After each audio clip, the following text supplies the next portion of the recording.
physics Sarathi Madhumita Mukherjee. I promise a better scoring in your physics. मेरा question number 18 अभी देख लो. ये 2002 का क्वेश्चन है.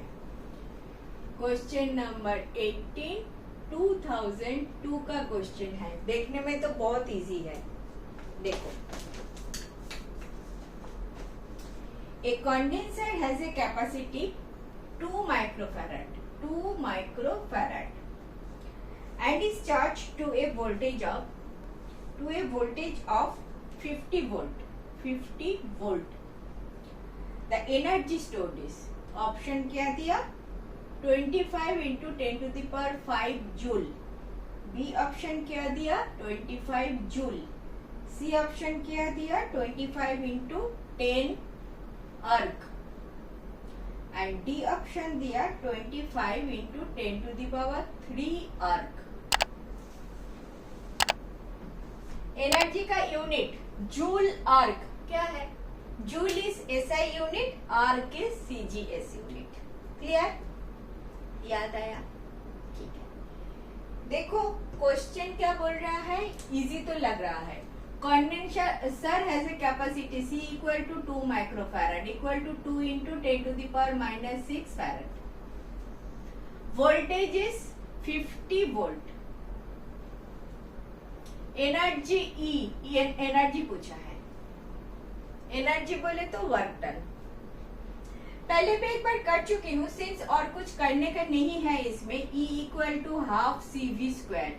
हाफ CV स्क्वायर मुझे फॉर्मूला डालना है. E equal to half. C का वैल्यू दिया है, B का वैल्यू दिया है, तो इजी है. अगर इतना ही इजी है तो मैं इस हाफ CV स्क्वायर कहाँ से आया है थोड़े से दिखा दूं. मैंने बोला energy equal to work done. मैंने बोला है this is a condenser, this is V voltage है इसमें, मतलब दिस इज योर सर्किट. इधर V है तो इधर V है. और इसमें एक वर्क डन क्या होता है, वर्क डन होता है Q into V and Q charge को आप लेके इधर से इधर जा रहे हो तो टोटल वर्क डन क्या होता है, Q into V. This is very very primary definition. ठीक है. Work done in electric field is Q into V. So W equal to लिखो तो Q इंटू V. क्या प्रॉब्लम है? तो DW के लिए आप लिख सकते हो DQ इंटू V. V तो कांस्टेंट है, V तो चेंज नहीं किया. Q के जगह DQ बना लो. तो अभी ठीक है. अभी आपका एक फॉर्मूला इधर कैपेसिटर है ना, C के लिए आपका एक फॉर्मूला जो फंडामेंटल है, that is Q equal to C into V. That is my definition. Correct. तो आप लिखोगे V को चेंज कर दो, Q बाई C कर लो. Q छोटा Q ले लेते हैं, इधर छोटा छोटा कर रहे हो तो Q equal to C into V के लिए लिख लो Q बाई C. DQ रख लो. इधर DW इंटीग्रेट करो दोनों तरफ. इधर W ले लो, 0 टू W 0 टू Q. ठीक है. टोटल Q चार्ज दिया, टोटल W कितना हो गया, 1/C. C तो constant for a particular capacitor, C constant आ गया, Q स्क्वायर बाई 2 होता है कि नहीं. x dx क्या होता है, x स्क्वायर बाई 2 होता है ना, तो Q स्क्वायर बाई 2 आ गया. वही तो हमें चाहिए था, वही तो लिखा. वही नहीं लिखा, इधर तो V है, इधर तो Q है. ओके बाबा, Q के वैल्यू लिख लो ना, 1/C equal to C square V square by 2. This is also one of the question, one of the expression. Q है, C है, तो इधर से आप और निकल सकते हो. इन दिस केस हम क्या करेंगे, half CV square, half CV square. C and V के टर्म में वर्क डन. वर्क डन मतलब एनर्जी. क्लियर? क्लियर, बिल्कुल क्लियर. याद आ चुका है. तो E equal to half CV square. E equal to energy equal to कितना, एनर्जी कितना काम करना पड़ रहा है, हाफ CV स्क्वायर. याद रखोगे. ठीक है. अच्छा, नाउ C का वैल्यू दे दिया, V का वैल्यू दे दिया, डाल दो, आंसर आ जाना चाहिए. ठीक है. ये रब कर देती हूँ, रब करो. जरूरत है तो रब कर दूंगी, फिलहाल तो लिख लेती हूँ. हाफ C का वैल्यू कितना है, 2 into 10 to the power minus 6. V का वैल्यू कितना है, 50 इंटू 50. 50 इंटू 50 है जूल में. 2 निकल गया. 25 0 0 25 into 10 to the 10 square into 10 to the power minus 6 joule आया। जूल तो नहीं लग रहा है, आएगा 10 to the power minus 4 joule आया। 25 into 10 to the power minus 4 joule आया, तो ए तो नहीं है, ए भी नहीं है, तो आर्क में जाना पड़ेगा। 24 into 10 to the power minus 4 joule आया, अभी आर्क में जाना पड़ेगा। मैडम आर्क तो भूल चुकी हूँ, जूल और आर्क का क्या रिश्ता है याद नहीं है।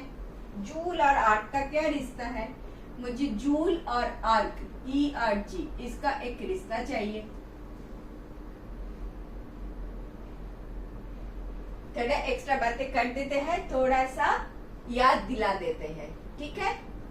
1 जूल, जूल बोले तो वर्क, वर्क वर्क बोले तो वर्क, वर्क बोले तो F इंटू एक्स। देखते हैं, रिश्ता बनाते हैं, अभी मुझे भी याद नहीं है। वर्क बोले तो F इंटू एक्स, इसमें कोई शक है।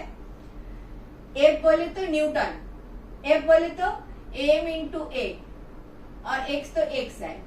M बोले तो जूल के लिए kg इंटू एक्सेलरेशन बोले तो मीटर पर सेकेंड स्क्वायर इंटू मीटर, ठीक है। मुझे ऐसा यूनिट में है।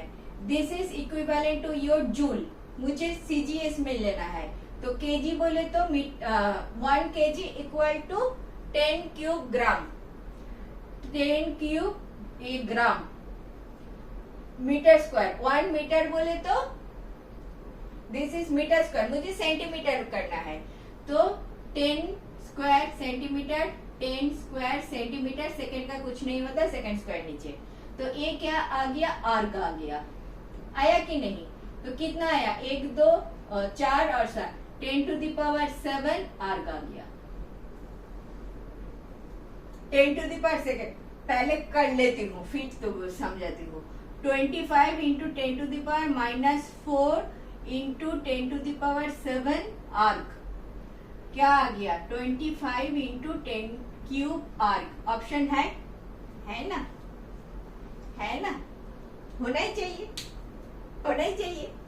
अभी देखो मैम क्या क्या समझ में नहीं आया, ऐसे मत बोलो। हाँ, जूल तक तो पता है, जूल को आर्क करना चाहिए था, क्योंकि मुझे, अगर तुमको याद है 1 joule equal to 10 to the power 7 erg, पता है तो लिख लो ना डायरेक्ट, पता है याद है तो लिख लो 1 joule equal to 10 to the power 7 erg, तो 7 10 टू द पावर 7 आर्क कर लिया, तो अब मेरा आंसर आ गया। अभी मुझे ये याद नहीं था, मुझे लगता है तुमको भी याद नहीं था, मुझे लगता है, अगर याद है तो अच्छी बात है। तो जूल क्या है, एनर्जी या वर्क का यूनिट। मैंने वर्क का डायमेंशनल एनालिसिस किया। Work means force into distance, force बोले तो mass into acceleration, M into A is force, सब बेसिक में लेके किया, बेसिक में mass into acceleration into distance. अभी सारा एसआई यूनिट, मास के लिए केजी, एक्सेलरेशन के लिए मीटर पर सेकेंड स्क्वायर, एक्स के लिए मीटर, ये सारा चीज से इंटू करोगे तो वही देता है जूल सेकेंड स्क्वायर, यही देता है जूल।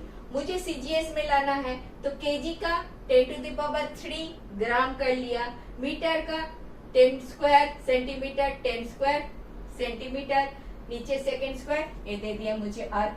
ये बात समझ में नहीं आ रहा है क्या, 1 kg equal to 10 cube gram होता है, 1 metre equal to 10 square centimetre होता है, ये तुमको पता होना चाहिए। ये पता नहीं है तो पिटाई हो जाएगा, ठीक है। तो ये दोनों डाल दिया तो 10 टू द पावर 7 आ गया, 10 टू द पावर 7 मैंने डाल दिया तो मेरा आंसर आ गया। क्लियर, बिल्कुल क्लियर। नेक्स्ट वाला देखें। Thank you for watching. Last 20 years of questions I have explained like this. If benefited, do watch.